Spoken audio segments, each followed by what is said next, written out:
Hey, my name is Nato, and you are tuning into Untapped Hip Hop TV.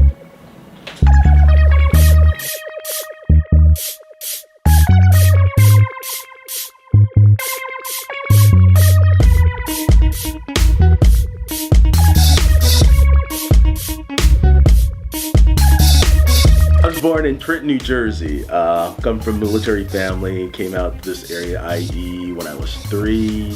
Dad was in the Air Force. Artistically, I was just one of those kids who was always into something, creating, trying to build stuff. My tools were rope, sticks. I get stuff like that for Christmas, and I would just build and create shit. One year, my dad bought a shed and said, "This is your summer project." So I had to put the shed together. I had to do like sprinklers and stuff in the house, fixing vacuum cleaners. So I was just really, really hands-on. I would like to draw and just do all kinds of crazy stuff. Grew up with a good family, good neighborhood, with friends that, still to this day, I still keep in contact with some of them. My journey as an artist, well, I was a college student at San Bernardino Valley College. Had this idea of like creating this thing called Skool Boiz. Really didn't know how to do it and never screen printed. And so it kind of went by the wayside because I didn't have the resources or anybody, to teach me how to do it. But I still kept like doodling, Never went to art school, took a couple of classes in high school, college, but I wasn't quote unquote an artist. And I'll say I probably didn't start calling myself an artist till about 5 years ago. I would say I was a craftsman, doing screen printing. How come you never called yourself an artist, though? Because I was around so many damn good artists, My stuff was like whack. It's like, no, that's an artist. I'm just kind of drawing. But I came into my own and, figured, I've got my own style. And my style's kind of elementary in a sense, kind of cartoony, kind of childish, kind of schooly, thus, the word Skool Boiz. But artistically, I just didn't feel when I was younger that I could hang with everybody else, because I grew up with, I grew up in Redlands on the north side with all black and brown, so everybody had their peachy folders, with things drawn on it, and my little whack thing, trying to do the baseball bat with the spikes. And people go, what the hell is that, I've always had ideas. I remember being young and growing up and just having all these crazy ideas and no way to express them, at least as far as I could figure out. And I said, man, if I could get paid to have ideas, I'd be a bazillionaire. And then so I just started thinking about it and had a life-changing experience. Like 2003, I went to Cuba for the first time, and that experience just changed my mind. I came back and went through some life changes. It was magical. That's all I can say. You talk to other people and they may say the same thing. I think one event in particular was I was there studying music, percussion, play conga, and we went as a group to a toque, which was like an initiation for a person who was becoming a santero. And it was probably about a 3-4 hour event, and throughout the whole day they're just playing rhythms. And for me, it kind of just grew on me. You're sitting there and, you hear the rhythm and you kind of nod the head. The next thing you know, the shoulders. Next, now you're moving your feet. 2 hours later, you're out on the floor just dancing. It's like that rhythm just grabbed you and said, just drew me out there. That's what's up. So I came back. I was married at the time, got divorced. Just changed my life, and it was right before the invasion of Iraq, the first one. Or no, 2003. No, the second one, post 9/11. So it was after that I came back and I had an idea for a shirt. It was based on George Orwell's 1984, War is Peace, Freedom is Slavery, and Ignorance is Strength. And I did that on a shirt. I had somebody else print it, and I was in downtown Hollywood, a big protest, hawking shirts, my first one, and from that, as they say, it's history. I started doing other designs, and then people start coming up to me and go, oh, do you screen print? Because I need this. I'm like, no.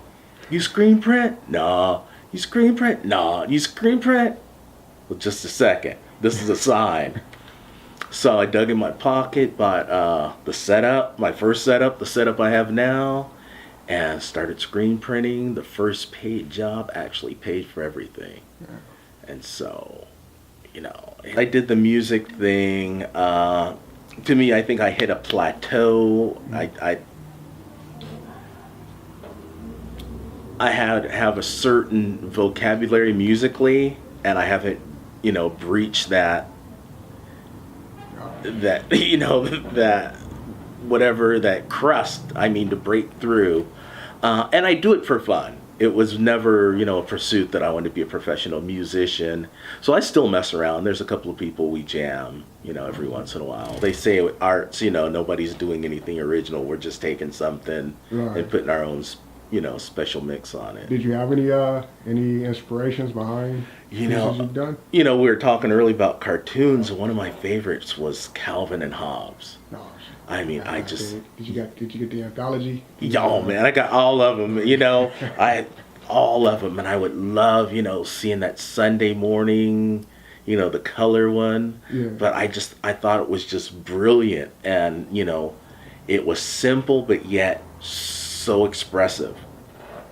And so there are a couple of pieces I did not too long ago to where it's like, yeah, I see Calvin and Hobbes in that one, but not intentionally. But yeah, I love that. I love cartoons. I love those old Looney Tunes, the Bugs Bunny, the Daffy Ducks, the Droopies. Oh, I grew up on that.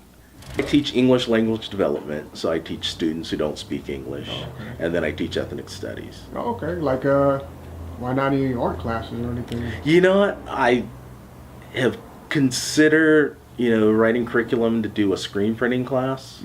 So that is something that's possible in the future.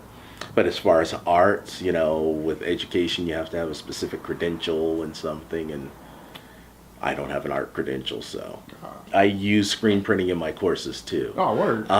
We've done a unit on superheroes.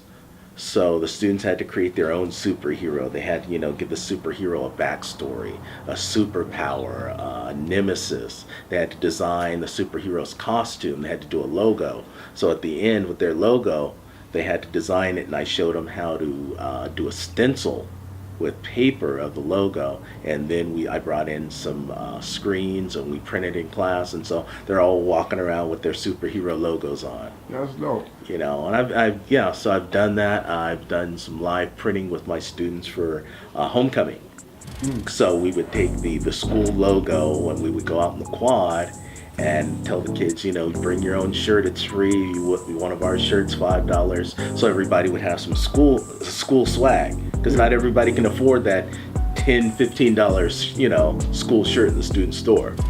Talking to people, because there was a time where everything was just so convoluted. I had my art and Skool Boiz, and I'm trying to be more business minded with Skool Boiz now. I think this is going to be my education exit plan. So I'm really trying to get Skool Boiz established as a live printing company and doing some screen printing, but I prefer the live printing. I would rather go to an event and print than do a run of 100, shirts in the studio.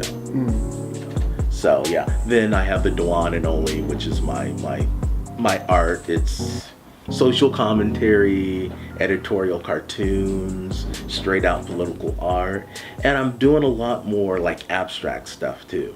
Okay. Just to kind of mix it up, and if I fail or if I succeed, it's on me. And you can push it as far as you want. With screen printing, theoretically, I could probably step out of education now, but I don't really want to be a print shop. You know, you can, you know, there's enough out there for everybody, you know, for screen printing, you know. It's to the point now where I can turn away people. I can say, you know, no, I'm good, you know, because I'm not trying to kill myself either, you know, because there's times where I'm like trying to complete a job and I'm up 12:30, 1 o'clock, you know, got to get up the next morning and teach. Down the line, you know, I had some good feedback the other day. I was doing art walk in Riverside, and you know, people were inquiring about, you know, doing a pop-up, and so it's been on the back burner for a minute. It's just logistically, you know, getting things together. But it's getting more to the point to where Skool Boiz is sustaining itself financially. You know, Duan doesn't have to come out of the pocket anymore for Skool Boiz. Skool Boiz has decent pockets now. That's gotta be a good feeling right there. Man, it is. It is. It's like, man. Especially when Duan's broke, he can hit the Skool Boiz up for a loan. I've been doing this since 2003.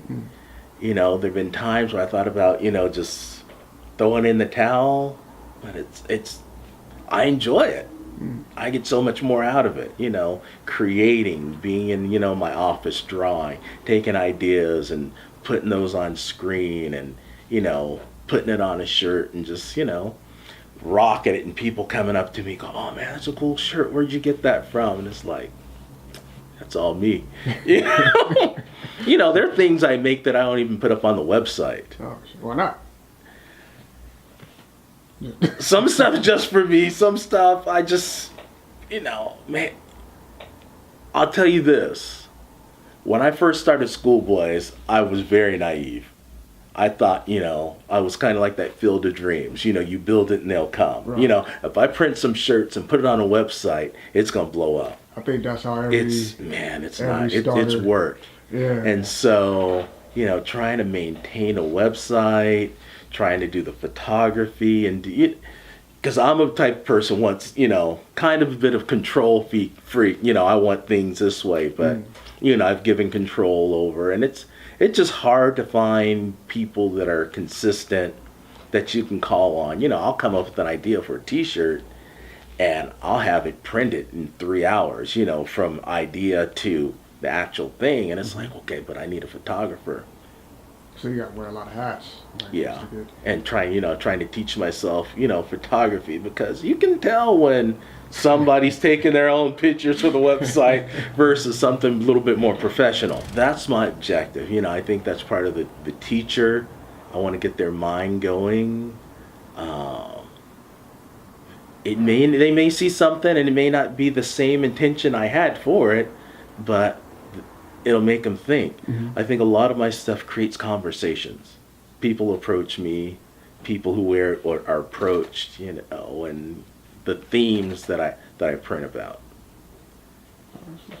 Usually I get ideas when I'm doing something. If I'm like working out, working in the yard, just moving, you know, doing laundry, washing dishes. And then I'll jot the ideas down, and then I'll start just playing with designs and how, where, perspective, you know, angle. And if I'm happy with that, then I'll redo it and do it over and clean it up. Then after that, I'll scan it, you know, manipulate it, vector it, print it on a transparency, and you know, take it to screen and burn it and take it to print. I used to sculpt. I used to do clay sculptures. I went through this phase where I found that the colored bake in the oven clay, I think it was called Firmo, and I went through a phase where I was just doing like busts, like heads, all different ethnicities, male, female, and I just got completely into it. But I need to get back into sculpting. Yeah. My wife does some, and you know, I played around a little. It's just, there's a lot to do out there and so little time. About the brand, that it's fresh, It's smart, it's intriguing, it's social, it's political, it pushes the envelope at times, it takes a different perspective. I think that's what I like about it. I try to find a unique perspective on things. You know, when I do like cartoons, when one of my friends told me that, you know, you don't go with your first idea, because if that was that easy, you know, everybody's doing it. So I try to find, you know, just a different take, a different angle on it, and try to run with it. Don't let anything hold you back, man. I mean, I think that voice in the back of your head is your biggest distractor, because you can find an excuse not to do anything, but you need to go with that initial thought and just do it, and find a way, find a mentor, find someone to help you out. Social media, Skool Boiz at Instagram at Skool Boiz. We're on Facebook at Skool Boiz. Then Instagram, it's at the Duan and only DUAN _ only on Instagram. We've got the website skoolboiz.com. You know, Twitter. Try to be out there in a little bit of everything. That's you on Snapchat? No, can't do that. I'm not feeling Snapchat, man. You on Snapchat? My students are on Snapchat, man. I can't. We gonna set you up a Snapchat. Okay. Yeah. I think my MySpace is still up out there too. Hey. That's it with you.